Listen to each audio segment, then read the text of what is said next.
موقف نمبر 4، شیخ زبیر علی زئی رحمہ اللہ خود تو مٹھی کے بعد داڑھی نہیں کاٹتے تھے. میں بھی نہیں کاٹتا، میرے کئی وال آپ دیکھ لیں بڑے ہوئے ہیں، سچی داڑھی ہے الحمدللہ، نوبت ہی نہیں آئی.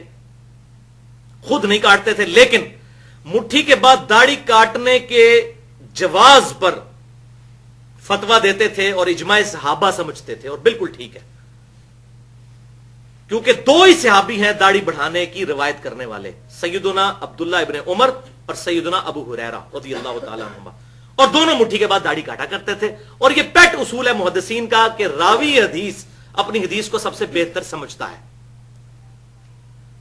یہ سوال کو ایک تو میں نے اڑایا تھا، یہ پھر سوال لکھا گیا تو مٹھی کے بعد داڑھی کاٹنا کیسا ہے؟ بھائی یہ صحابہ کرام سے ثابت ہے، صحابہ عبداللہ بن عمر رضی اللہ تعالیٰ کو صحابہ کرام سے، تو یہ جائز ہے. اگر کسی کو دل نہیں مانتا تو مرضی کرے، نہ کاٹنا بہتر ہے. کینچی ہم تو نہیں لگاتے، لیکن کوئی اگر ایک مٹھی سے زیادہ کاٹ لیتا ہے تو صحابہ کے آثار کی وجہ سے جائز ہے، اور صحابہ یہ راویان حدیث میں سے تھے عبداللہ بن عمر رضی اللہ عنہ.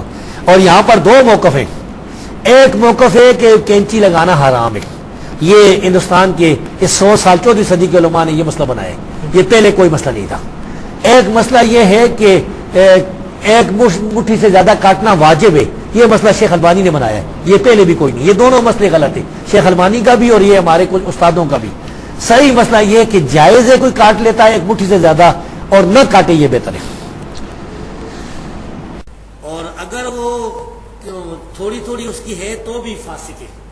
اگر ایک مٹھی سے زیادہ کٹاتا ہے تو پھر نماز ہو جاتی ہے. یہ مسئلہ اجتہادی ہے، صحابہ کرام ثابت ہے، فاسق فاجر نہیں ہوتا. صحابہ سے ثابت ہے، ہاں صحابہ کرام سے ثابت ہے، تابعین سے بھی ثابت ہے، اور بغیر اختلاف کے ثابت ہے. کسی ایک نے انکار نہیں کیا. میں کہتا ہوں اجماع ہے، یہ اجماع ہے. اس بارے میں یہ دو موقف غلط ہے.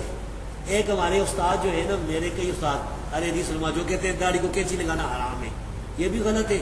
اور شیخ البانی جو کہتے ہیں کہ ایک مٹھی سے کاٹنا واجب ہے ضروری، یہ دونوں غلط ہے. بہتر یہ کینچی نہ لگائے، اگر کوئی لگا لیتا ہے ایک مٹھی سے زیادہ تو جائز ہے. تو شیخ صاحب قائل تھے اس بات کے، اگرچہ وہ ایک بات کہتے تھے کہ مٹھی کے بعد داڑھی نہ کاٹنا افضل ہے، خود نہیں وہ کاٹتے تھے، میں بھی نہیں کاٹتا، بل اس معاملے میں مجھے ان سے اختلاف ہے. میں یہ کہتا ہوں جو یہ سمجھتا ہے کہ نبی صلی اللہ علیہ وسلم نے نہیں کاٹی اس لیے میں نہیں کاٹتا، اس کے لیے وہ افضل ہے.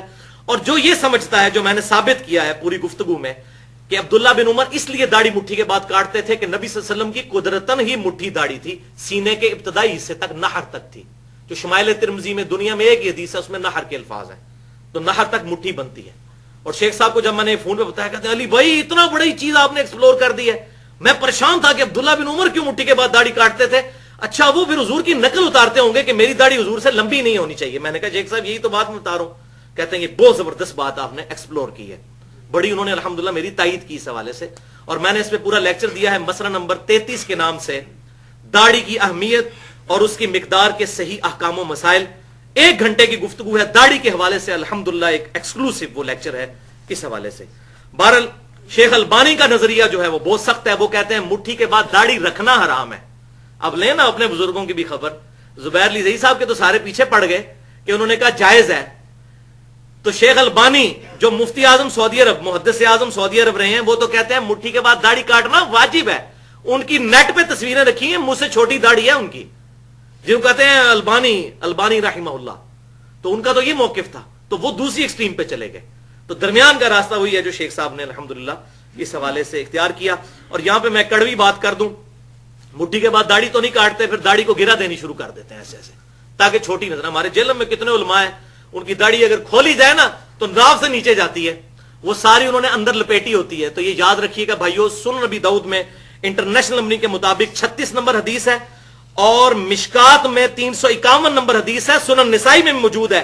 شیخ البانی بھی صحیح کہتے ہیں، شیخ زبیر علی زئی صاحب بھی اس پہ صحت کا حکم مشکات میں لگایا 351 نمبر حدیث پہ، کہ آپ صلی اللہ علیہ وسلم نے ارشاد فرمایا محمد صلی اللہ علیہ وسلم اس سے بری ہیں جو اپنی داڑھی کو گرا لگاتا ہے. یہ گرا ہی ہے نا جی، گرا یہ نہیں ہے کہ جیسے آپ نے اس طرح گرا لگانی ہے، گرا مراد ہے اس طریقے سے اکٹھی کرنا، ایسے ایسے کر کے، یہ معاذ اللہ استغفر اللہ. تو اس سے بہتر آپ مٹھی کے بعد کاٹ لیں. اس پہ تو نص موجود ہے کہ یہ حرام ہے، اور وہاں الحمدللہ صحابہ کا اجماع موجود ہے. اور شیخ صاحب کے الفاظ ہیں ویڈیو میں، اجماع ہے، واقعی اجماع ہے. جب صحابہ کی مخالفت نہیں آئے گی تو اجماع تصور ہوگا.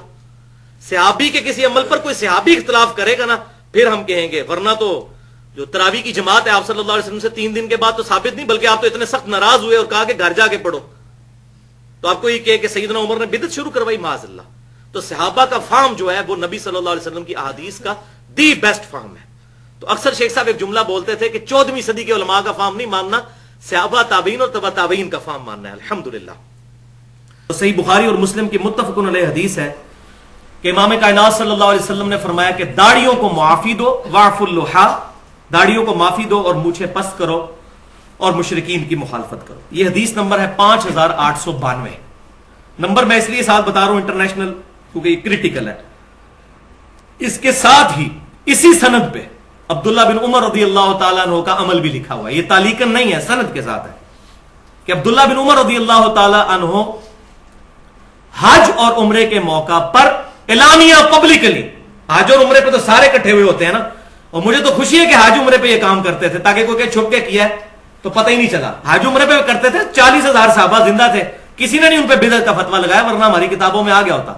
حج اور عمرے کے موقع پر وہ مٹھی کے بعد داڑھی یوں مٹھی پکڑتے داڑھی کی اور مٹھی کے بعد داڑھی کاٹ دیتے. آپ یہ نہ سمجھے میں کاٹتا ہوں، الحمدللہ میری سچی داڑھی ہے، مجھے ضرورت ہی نہیں کاٹنے کی. 34 سال کی عمر میں بھی داڑھی اتنی ہے کہ سچی داڑھی الحمدللہ. بال جو ہیں وہ مٹھی سے بڑے ہوئے ہیں، یہ دیکھ لیں کتنے بڑے ہوئے ہیں، لیکن ضرورت نہیں پڑتی کاٹنے کی.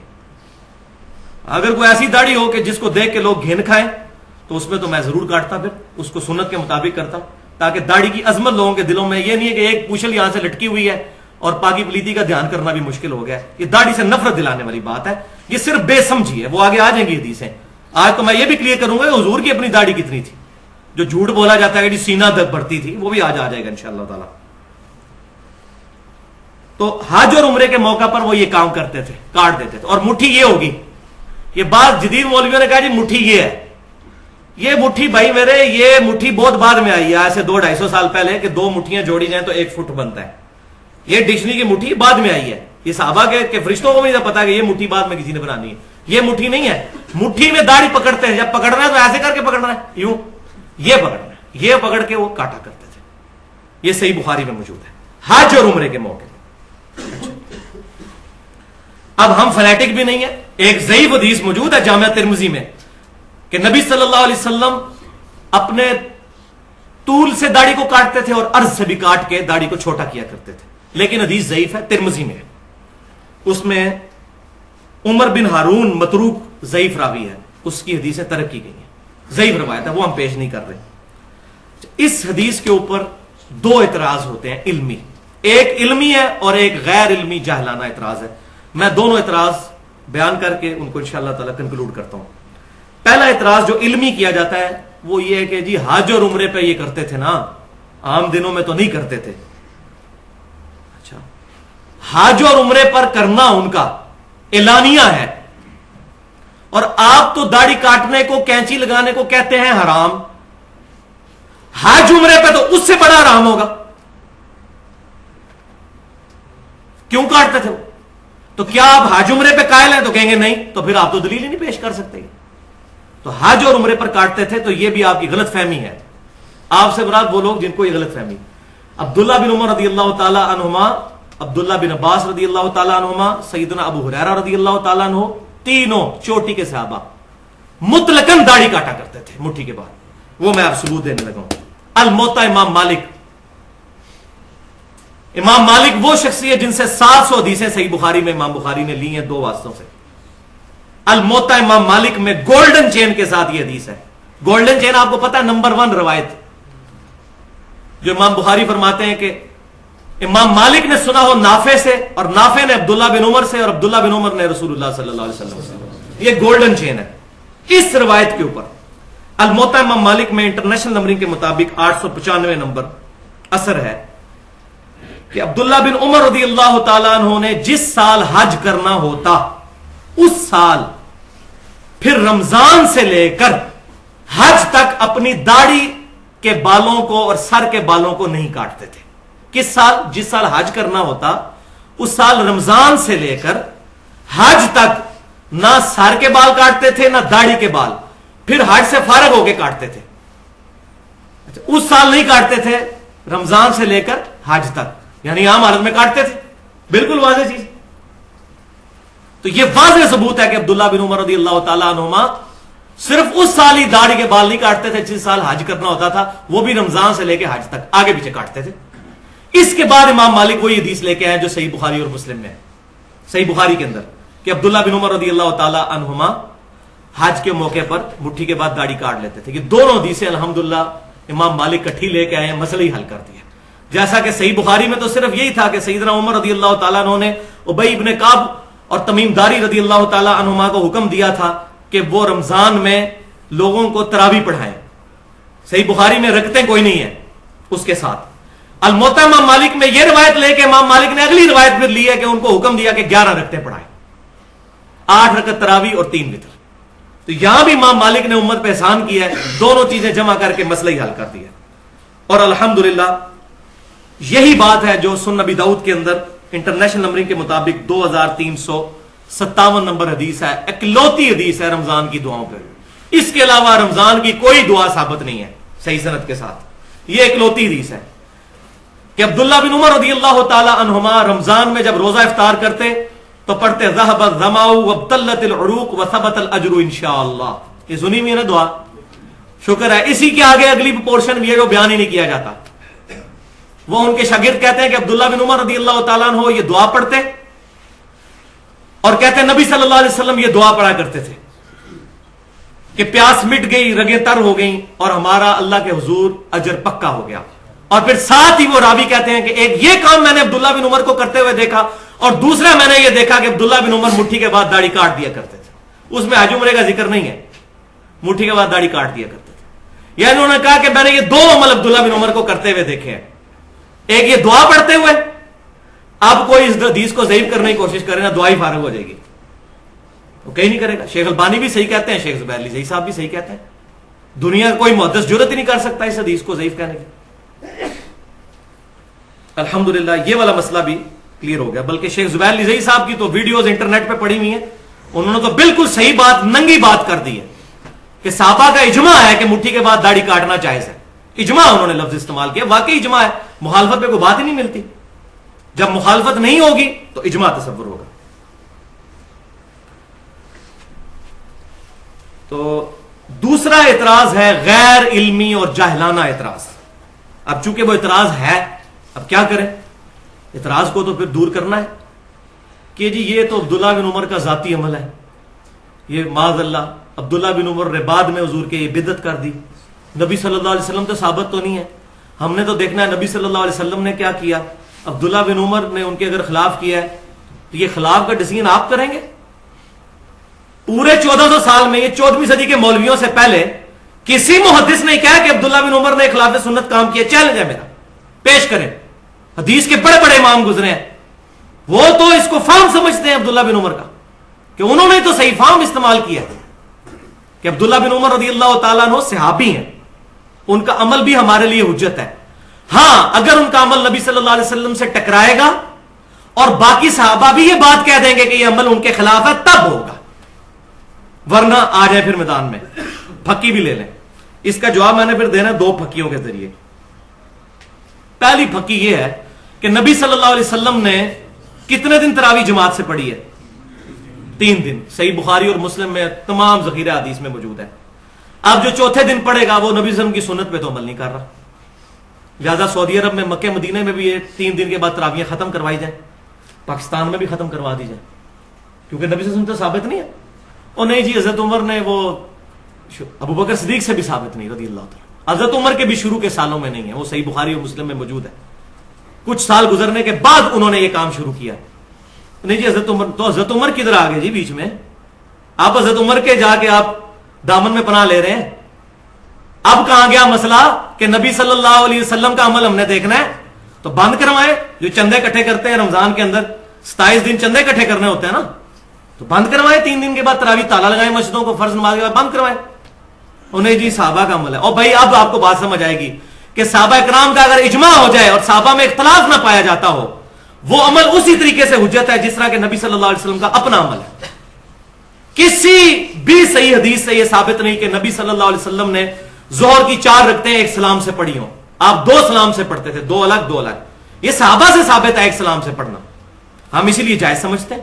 کوئی نہیں کہتا کہ جی حضور سے ٹکرا رہا ہے لہذا آپ دو دو کر کے پڑھیں لادہ سے، وہ بھی افضل ہے، یہ بھی جائز ہے. تو یہ مسئلہ سمجھیں، غیر مقلد نہ بنے، نہ مقلد بنے نہ غیر مقلد بنے، متبع سنت بنے. غیر مقلد تو منکرین حدیث بھی ہیں جو اپنی مرضی سے رزلٹ نکالتے ہیں. غیر مقلد تو غلام پرویز بھی تھا جو اپنی مرضی سے رزلٹ نکالتا تھا. سر سید احمد خان دین کا جنازہ نکالا ان لوگوں نے.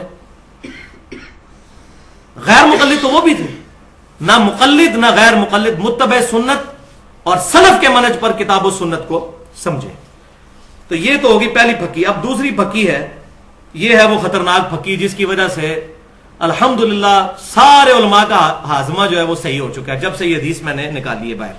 الحمدللہ بڑے بڑے علماء کی زبانیں بند ہو گئی ہیں اس کی وجہ سے. اب تو ڈرتے ہیں اس مسئلے کو ہاتھ ڈالتے ہوئے. یہ حدیث، یہ میں کوئی علماء کی توہین نہیں کر رہا، نہ میں کوئی نئی چیز پہ، اگر میں نے کوئی حدیث گاڑ لی ہے خود تو پھر بھائی علم کسی کی وراثت نہیں ہے. ذالک فضل اللہ یؤتیہ من یشاء، اللہ تعالیٰ جس کو عطا فرماتا ہے. یہ پھکی نمبر 2 یہ ہے کہ رسول اللہ صلی اللہ علیہ وسلم کی اپنی داڑھی کتنی تھی. عبداللہ بن عمر پہ حملہ ہوا ہے تو ہم تو دفاع کریں گے. عبداللہ بن عمر کو فتح مکہ کے موقع پہ تو مسلمان نہیں ہوئے، یہ تو سابقون الاولون ہے، ہم تو دفاع کریں گے ان کا کہ عبداللہ بن عمر رضی اللہ تعالیٰ عنہ پر غلط ایلیگیشن لگائی گئی. اب یہ مسئلہ سن لیجئے کہ عبداللہ بن عمر رضی اللہ تعالیٰ عنہما پر جو یہ ایلیگیشن لگی، عبداللہ بن عمر رضی اللہ تعالیٰ عنہما کیوں مٹھی کے بعد داڑھی کو کاٹا کرتے تھے، یہ مسئلہ اب آپ سمجھ لیں اس کی وجہ کیا ہے. یہ علماء کو سمجھ نہیں آتی تھی کہ یار اتنا تقوی کا پہاڑ یہ کام کیوں کرتا تھا. یہ مسئلہ الحمدللہ اس حدیث نے حل کیا جو ایک ہی اکلوتی حدیث ہے ذخیرہ حدیث میں، جس کا غلط ترجمہ پبلک میں چل رہا ہے. حضور کی داڑھی سینہ بھرتی تھی، حضور کی داڑھی سینہ بھرتی تھی، معاذ اللہ استغفر اللہ. اتنا بڑا جھوٹ نبی صلی اللہ علیہ وسلم پر باندھا جاتا ہے. وہ حدیث کا ترجمہ ہی غلط کرتے ہیں. وہ حدیث میں آپ کو بتاتا ہوں کہاں پہ موجود ہے. ایک ہی حدیث ہے دنیا میں جس میں نبی صلی اللہ علیہ وسلم کی داڑھی کی حید بتائی گئی ہے، اور وہ حدیث ہے شمائل ترمذی کے اندر. امام ابو عیسیٰ محمد بن عیسیٰ ترمذی رحمۃ اللہ علیہ المتوفى 279 ہجری 417 احادیث کا مجموعہ انہوں نے شمائل ترمذی جمع فرمایا، جس کے اندر انہوں نے نبی صلی اللہ علیہ وسلم کے گیٹ اپ سے متعلق احادیث جمع کی ہیں. آپ صلی اللہ علیہ وسلم کی داڑھی مبارک کیسی تھی، بال مبارک کیسے تھے، لباس مبارک کیسا تھا، پگڑی کس کس کلر کی استعمال کرتے تھے، رہن سہن کیسا تھا. شمائل ترمذی اس میں انٹرنیشنل نمبرنگ کے مطابق 412 نمبر حدیث ہے آخری چیپٹر میں، جس چیپٹر کا نام ہے نبی صلی اللہ علیہ وسلم کو خواب میں دیکھنے کا بیان. اور الحمدللہ دارالسلام والوں نے اس حدیث کا ترجمہ بھی چھاپ دیا ہے. کتاب کا نام ہے آنہ جمال نبوت صلی اللہ علیہ وسلم. یہ دارالسلام سے آپ کتاب لے لیں. اہل حدیث کے بہت بڑے تھم پاکستان کے اندر شیخ الحدیث حافظ عبدالستار حماد، ان کا ترجمہ ہے، دارالسلام نے چھاپا ہے. یہ حدیث انہوں نے اس میں لی ہے. ترجمہ میں ان کا بیان کروں گا تاکہ مسئلہ حل ہو جائے، کسی کو اختلاف نہ رہے. حدیث کیا ہے کہ یزید الفارسی رحمت اللہ علیہ جو مصحف لکھا کرتے تھے، شمائل ترمذی میں یہ روایت یہاں سے شروع ہوتی ہے. وہ ایک دن عبداللہ بن عباس رضی اللہ تعالیٰ عنہ کے پاس آئے اور کہنے لگے کہ میں نے نبی صلی اللہ علیہ وسلم کو خواب میں دیکھا ہے. تو عبداللہ بن عباس رضی اللہ تعالیٰ عنہ نے فوراً فرمایا کہ بیان کرو، کیونکہ میں نے نبی صلی اللہ علیہ وسلم سے یہ بات سنی. اور کیا سنا؟ وہ بخاری اور مسلم میں بھی ہے کہ جس نے خواب میں مجھے دیکھا اس نے مجھے کو دیکھا. میری شکل میں شیطان نہیں آ سکتا جو میری شکل اپنی ہے.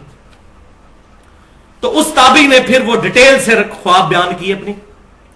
اس خواب کے اینڈ پہ عبداللہ بن عباس رضی اللہ تعالیٰ عنہ نے مور لگائی اور فرمایا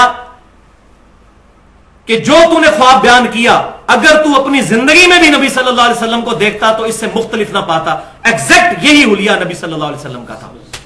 یہ وہ حدیث ہے جس کی وجہ سے وہ داڑھی والے مسئلے میں کہتے ہیں سینہ بھرتی تھی، وہ ترجمہ غلط کرتے ہیں. ترجمہ انہوں نے صحیح کیا دارالسلام والوں نے الحمدللہ. وہ حدیث میں بیان کرتا ہوں. انہوں نے کیا کہا؟ انہوں نے کہا کہ میں نے نبی صلی اللہ علیہ وسلم کو دیکھا، آپ کا قد مبارک نہ بہت لمبا تھا نہ بہت چھوٹا بلکہ درمیانہ تھا. آپ صلی اللہ علیہ وسلم کا رنگ مبارک نہ بہت سفید تھا نہ بہت سیاہ تھا بلکہ گندمی مائل سفید تھا اور سرخ تھا. اور آپ صلی اللہ علیہ وآلہ وسلم کی آنکھیں مبارک سرمگی تھیں. آپ صلی اللہ علیہ وسلم کا چہرہ مبارک خوبصورت اور گول تھا. آپ صلی اللہ علیہ وآلہ وسلم کی داڑھی مبارک انتہائی گھنی اور پورے چہرے پر پھیلی ہوئی تھی اور سینے کے اس حصے تک تھی جس کو نحر کہتے ہیں. یہ نحر عربی زبان کا لفظ مان, نحر. جائیں عربی کی ڈکشنری کھولیں, نہر کسے کہتے ہیں؟ نہر کہتے ہیں اس ہڈی کو جو یہ ہڈی یہاں سے شروع ہو کے شولڈر تک جاتی ہے, اس تک. یہ نہر آپ کرتے ہیں نا اونٹ کو بھی, تو نہر یہاں کرتے ہیں, اس کو پیٹ میں چلاتے ہیں, سینے میں, گردن میں. گردن کا وہ حصہ جو سینے سے ملا ہوتا ہے اس کو عربی زبان میں نحر کہتے ہیں. نحر یعنی نبی صلی اللہ علیہ وسلم کی داڑھی یہاں تک تھی, سینے پر تھی, اس حصے تک جس کو نہر کہتے ہیں.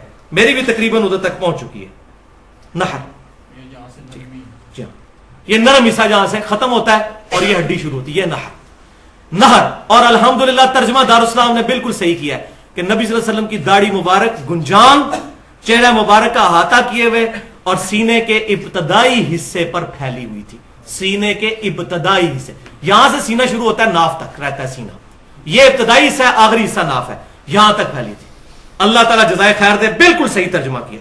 جا کے ڈکشنری دیکھ لیں نہر.